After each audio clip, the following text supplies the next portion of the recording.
आधी रात का समय था। पाकिस्तान के इस्लामाबाद से सटे हुए एक गांव की सड़क पर तारा सिंह एक बाइक को सड़क पर दौड़ाए जा रहा था। उस बाइक के पीछे उसकी प्रेमिका सकीना बैठी हुई थी। तारा सिंह भारत का रहने वाला था और सकीना पाकिस्तान में रहती थी। वो दोनों एक दूसरे से प्यार करते थे। तारा सिंह सकीना को लेने चुपके से बॉर्डर पार करके पाकिस्तान पहुंच गया था। हम इंडिया पहुंच तो जाएंगे ना तारा? तुम पाकिस्तानी सेना को नहीं जानते। घबराओ मत सकीना, वो मेरा कुछ नहीं बिगाड़ सकते। सच तो ये है कि पाकिस्तानी आर्मी एक हिंदुस्तानी के हौसले को नहीं जानती। लेकिन तारा, उनके पास हथियार हैं और तुम निहत्थ थे। तुम उनका मुकाबला कैसे करोगे? उसकी नौबत नहीं आएगी सकीना। हम बॉर्डर पर पहुंचने ही वाले हैं। बॉर्डर पर मेरा दोस्त कुलजीत हमारा इंतजार कर रहा है। वो हमें बॉर्डर पार करा देगा। कुछ देर बाद तारा सकीना को लेकर बॉर्डर पार पहुंच गया। तारा अपनी बाइक खड़ी करके सकीना को लेकर झाड़ियों में छिप गया। तुम तो कह रहे थे ना कि तुम्हारा दोस्त कुलजीत यहाँ पर तुम्हारा इंतजार कर रहा होगा, मगर यहाँ तो कोई भी नहीं है। उसे यहीं पर होना चाहिए था सकीना। अब तो मुझे उसकी चिंता होने लगी है। कुछ घंटों बाद तो सुबह हो जाएगी तारा, फिर हम बॉर्डर पार नहीं कर पाएंगे। तभी एक पाकिस्तानी सैनिक चिल्लाते हुए अपने साथियों से बोला, वो देखो, सामने झाड़ियों में एक लड़का और लड़की छुपे हुए हैं, पकड़ो उन्हें। कुछ ही देर में 3 पाकिस्तानी सैनिकों ने सकीना और तारा को पकड़कर बांध दिया और तारा को बुरी तरह से मारने लगा। तारा बेहोश हो गया। तारा को जब होश आया तो उसके सामने एक जनरल 2 सैनिकों के साथ कुर्सी पर बैठा हुआ था। तुम्हारी इतनी हिम्मत कि तुम हमारे देश की लड़की को भगा कर ले जाना चाहते हो। सकीना कहाँ है? अफसोस, अब ये तुम कभी नहीं जान पाओगे। इतना कहकर जनरल ने पिस्तौल तारा के ऊपर तान दी। तभी जंगल में से अजीब अजीब सी आवाजें आने लगी। ये आवाजें कैसी हैं? पता नहीं जनरल, इस तरह की अजीबोगरीब आवाजें मैंने कभी नहीं सुनी। तभी एक बहुत बड़े कद का भयानक दिखने वाला भेड़िया, जिसकी आंखें किसी बल्ब की तरह चमक रही थी, अचानक उस भेड़िए ने उस पाकिस्तानी सैनिक के टुकड़े टुकड़े कर दिए। पाकिस्तानी जनरल ने पिस्तौल की सारी गोलियां उस भेड़िए के सीने में उतार दी, मगर वो एक काला धुआं बनकर वहां से गायब हो गया। कौन था ये भेड़िया जिसने मेरे एक सैनिक को मेरी आंखों के सामने मार दिया? मुझे नहीं पता वो कौन था। झूठ मत बोलो, तुम सब जानते हो। बताओ कौन था वो? तभी वहां पर फिर से अजीबोगरीब आवाजें आने लगी। एक सैनिक कपकपाती हुई आवाज में जनरल से बोला, हम सब मारे जाएंगे। क्या बकवास कर रहे हो तुम? मैंने आपसे मना किया था जनरल कि आज पूर्णिमा की रात है, उस हिंदुस्तानी लड़के को जान से मत मारिए, मगर आपने मेरी बात नहीं मानी। कुछ घंटे पहले आपने उसको मारकर उसकी लाश उसी शापित अंधे कुएं में फेंकवा दी। ये वही है। उसके शरीर में जरूर राक्षस की आत्मा प्रवेश कर चुकी है, जो हर पूर्णिमा की रात जिंदा हो जाता है। जनरल, अब वो राक्षस यहाँ पर गदर मचा देगा। ये सब यहाँ के अनपढ़ और जाहिल गांव वालों की दंत कथाएं हैं। मैं इन सब बातों पर विश्वास नहीं करता। तभी एक सैनिक चीखता हुआ हवा में तैरने लगा। अचानक उस सैनिक की गर्दन अपने आप उसके धड़ से अलग हो गई और वो जमीन पर धराशायी होकर गिर गया। तभी एक तेज हवा का झोंका जनरल के चेहरे से टकराया और सब तरफ काला धुआं फैल गया। वहां मौजूद सभी लोग बुरी तरह से खांसने लगे। कुछ ही देर में उस काले धुएं ने एक भयानक आकृति का रूप ले लिया। जनरल डर से चीखते हुए सैनिकों से बोला, देख क्या रहे हो? अपनी मशीन गन उठाओ और इसे भून कर छलनी कर दो। जनरल ने इतना बोला ही था कि तभी उस भयानक राक्षस ने अपने पैने और धारदार नाखून जनरल की गर्दन में गाड़ दिए और एक ही झटके में उसकी गर्दन उसके धड़ से अलग कर दी। उसने उस जनरल को चीखने का मौका तक नहीं दिया। इस भयानक दृश्य को देखकर सैनिकों में खलबली मच गई। एक सैनिक अपनी जान बचाने के लिए वहां से भागने ही वाला था कि तभी उस भयानक राक्षस ने उस सैनिक को दबोच लिया और अपने लंबे और पैने दांत उसकी गर्दन में गाड़ दिए। कुछ ही क्षणों में उस सैनिक की दर्दनाक चीखें जंगल में गूंज उठी। अब वहां पर सिर्फ 2 ही सैनिक बचे थे, मगर वो दोनों सैनिक बहुत ही डरे हुए थे। एक सैनिक अपनी जान बचाने के लिए बुरी तरह से वहां से भागने लगा, मगर देखते ही देखते उस भयानक राक्षस ने एक काले धुएं का रूप धारण कर लिया और बहुत तेज गति से उस सैनिक के सामने आकर खड़ा हो गया और अपने पंजे उस सैनिक की आंखों में गाड़ दिए। कुछ ही देर में वो सैनिक दर्द से तड़पता हुआ मृत होकर नीचे गिर गया। अब सिर्फ एक ही सैनिक बचा था। मुझे छोड़ दो, मुझे मत मारो। मैं समझ गया तुम वही हो जिसे कुछ घंटे पहले छोड़ दो जनरल ने मारकर उस शापित अंधे कुएं में पिघवा दिया था। मेरी बात का यकीन करो, तुम्हें मारने में मैं शामिल नहीं था। अचानक वो भयानक राक्षस गायब हो गया। तुम किसकी बात कर रहे हो जनरल? किस व्यक्ति को मारा था? कहीं तुमने सवेरे मेरे दोस्त कुलजीत को तो नहीं मार दिया?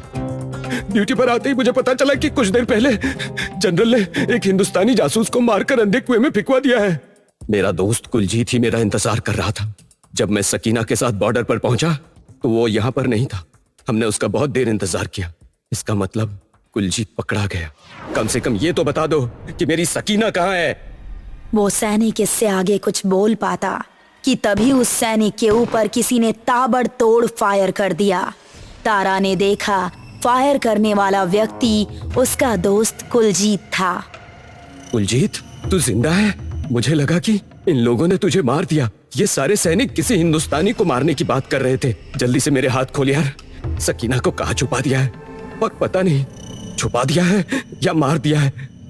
वो सब तो ठीक है, लेकिन इन सब सैनिकों को किसने मारा? तारा ने आंखों देखी सारी भयानक घटना कुलजीत को बता दी। तुझे क्या मैं बेवकूफ नजर आता हूँ? तेरे कहने का मतलब ये है कि इन सबको एक राक्षस ने मार दिया है? मैं सच कह रहा हूँ कुलजीत। एक सैनिक जनरल से बोल रहा था कि उसने किसी हिंदुस्तानी को मारकर शापित अंधे कुएं में फिकवा दिया है और पूर्णिमा की रात में जो भी मृत व्यक्ति उस कुएं में गिरता है वो भी एक राक्षस बन जाता है। हम दोनों मिलकर पता करते हैं कि सकीना कहाँ है। तारा की बात सुनकर कुलजीत अपने होठों पर रहस्यमयी मुस्कान लिए बोला, सकीना तुझे कभी नहीं मिलेगी। क्या मतलब है कभी नहीं मिलेगी? क्योंकि उस शापित कुएं में किसी हिंदुस्तानी को नहीं बल्कि सकीना को मारकर फेंका गया है और सकीना को मारने वाला मैं ही हूँ। कुलजीत की बात सुनकर तारा की आंखें हैरत से फटी की फटी रह गईं। लेकिन क्यों? तूने उसे क्यों मारा? क्योंकि सकीना से मैं प्यार करता था और सकीना तुझसे प्यार करती थी। मैं पाकिस्तान का एक जासूस हूँ। तेरे आने की खबर जनरल को मैंने ही दी थी। जब तू बेहोश हो गया था तब जनरल ने सकीना को मुझे सौंप दिया।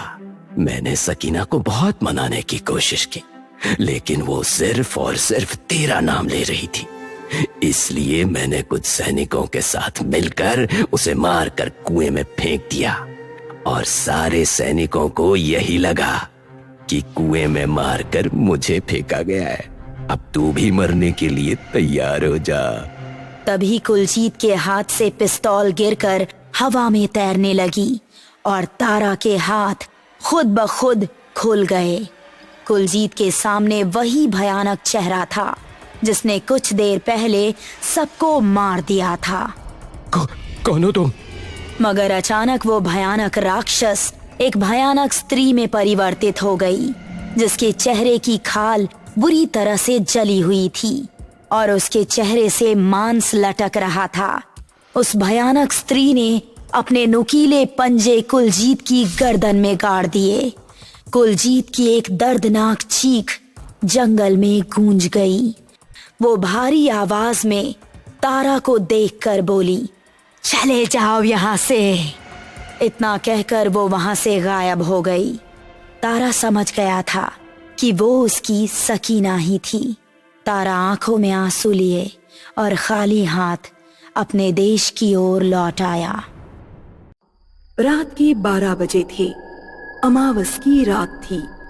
भारत पाकिस्तान बॉर्डर अंधेरे में डूब चुका था।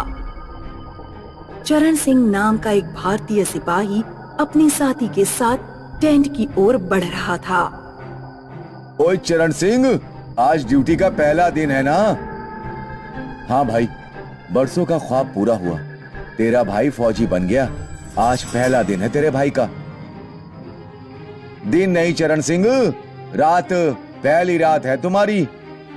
रात हो या दिन क्या फर्क पड़ता है, फौजी के लिए सब समान है। ओए चरण सिंह, ख्याल रखना, ये इलाका कुछ ठीक नहीं। ऊपर से अमावस की रात है, तुम्हें अकेले पहरा देना है। भूत भूत का चक्कर है क्या? हाँ भाई, तूने बात छेड़ी है तो बताता हूं। अमावस की रात सफेद साड़ी वाली औरत घूमती है यहाँ। कई फौजी भाइयों ने देखा है उसे। संभल कर रहियो। लो, आ गया टेंट, मैं चलता हूं। साथ ही अपने टेंट की ओर निकल जाता है। चरण सिंह बंदूक पकड़कर पहरा देने लगता है। रात गहरी होने लगती है। आदमखोर भेड़िए चीखने लगते हैं। मौसम बदल जाता है और मौसम का परिणाम चरण सिंह के शरीर पर पड़ता है। चरण सिंह की पलकें भारी हो जाती हैं और उसे नींद आने लगती है। ये क्या, रोज तो ऐसा नहीं होता, मुझे नींद क्यों आ रही है? अचानक पीछे से चरण सिंह की ओर कोई तेजी से बढ़ता है। चरण सिंह की पीठ पर हाथ रखता है। चरण सिंह पीछे देखता है तो उसकी रूह कांप जाती है। उसके पीछे सफेद साड़ी वाली औरत खड़ी थी।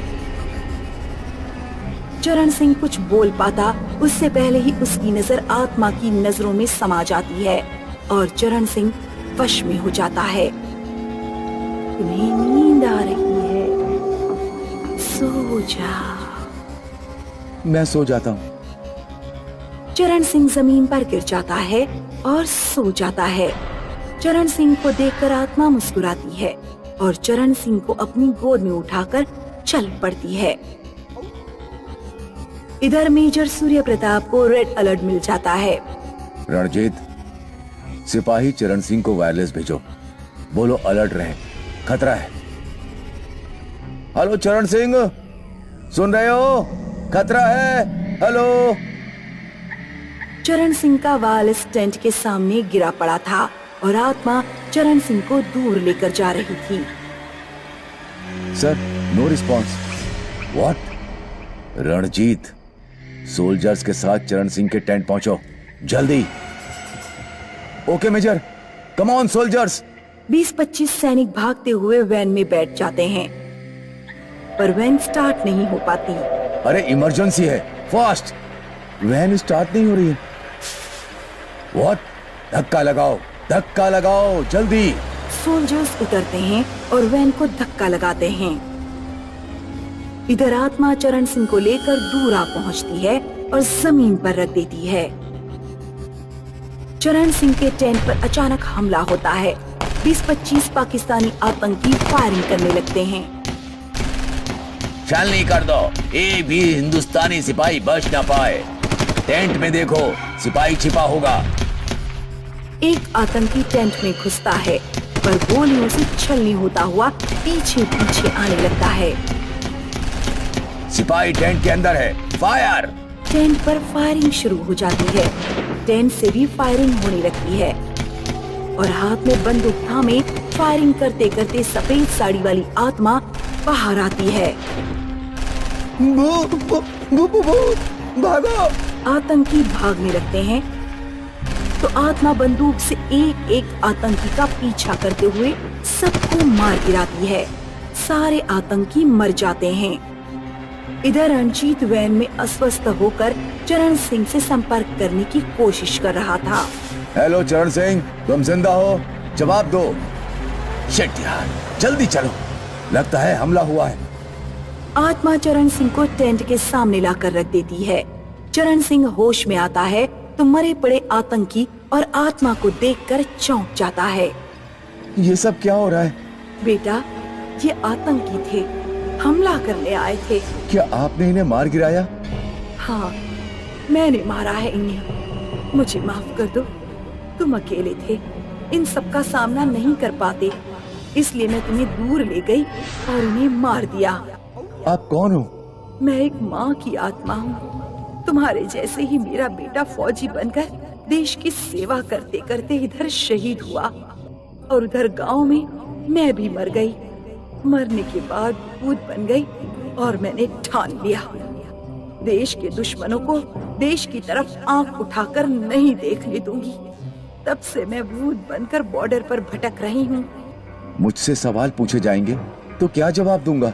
तुम बोलोगे तो भी कोई यकीन नहीं करेगा, इसलिए चुप रहो।